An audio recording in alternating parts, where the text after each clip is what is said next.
Hey everyone, this is Robin at One Paper Street, and today I'm going to show you how to use one stencil 4 different ways. I'm going to start with a full background, and in case you're wondering, I used some magnets to hold my stencil down, but I also used some Pixie spray, which is just a light tack repositionable adhesive, and that really helped me keep the stencil in place as I was working. So you'll see that I'm blending in 2 different colors on the stencil. So I started with Scattered Straw, and then right here in the middle I'm using some dried Marigold Distress Oxide ink. And then you will also notice that it looks kind of blended together. So whenever you're done with your 2 colors, just sort of take whatever's left over on your brush and blend them in together so that you start to see a nice even transition rather than a fine line. But here you'll notice I'm just kind of going from lighter to dark all the way up to the very top. And so my 3rd color that I'm using is Victorian Velvet, and I love this color. It's so versatile. You can use it in so many different ways. So again, you'll just go through and you'll blend out the colors so that everything looks good. And as you pull that stencil off, you'll see that there's a really great pattern underneath. This is a nice, easy background. Again, you can make this as complex or as easy as you want. You could even add a base color before you put your stencil on in order to just give you a little bit more depth if you want that, or you could use some colored paper instead of white paper.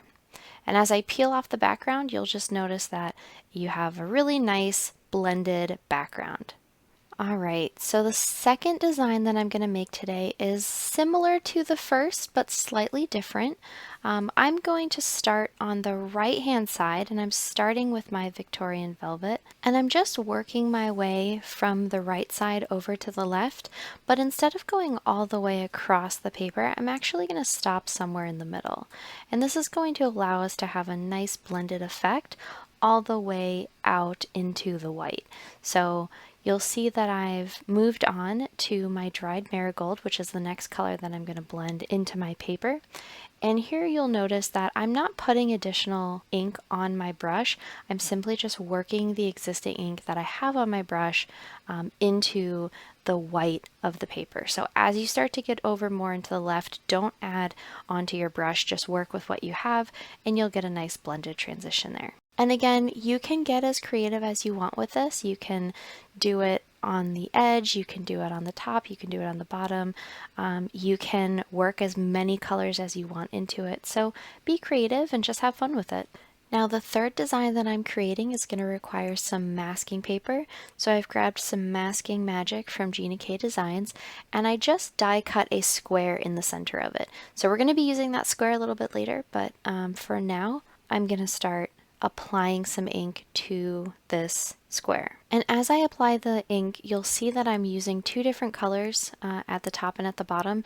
You could use one color for this whole thing. You could again apply one color underneath and then a second color after you've put the stencil over top of it. So again, you have some flexibility here to just do whatever you want and to have fun with the process. Now, I really love the blending technique, and so I've been kind of sticking to a similar theme for all the designs in this particular video, but get as creative as you want.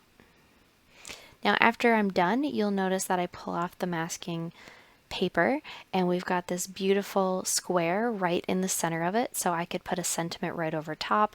I could put some flowers over to the left, whatever I want to do to make this background pop a little bit more. And you do want to be careful when you're pulling off the masking paper just so you don't rip the paper underneath. All right, now lastly, for the very last card that we have, we are going to be using the square in the middle as the masked portion, and we're going to be using the outer rim almost like you have a frame. So the white part of the card will be the middle rather than the outside of the card being the white portion. Now I started with dried marigold, but I'm also putting a little scattered straw around it. And then you'll notice that I'm even taking the technique from the second card and I'm sort of just blending everything out. So I'm not adding a bunch of ink. I'm not taking the ink all the way to the edge. I'm just sort of allowing it to blend into the outer layer. So it's almost like a frame within a frame. Now, as I peeled this off, I did tear my paper just a little. So again, be careful as you're pulling your masking paper off. but it was really well worth it in the end. I really like how it turned out.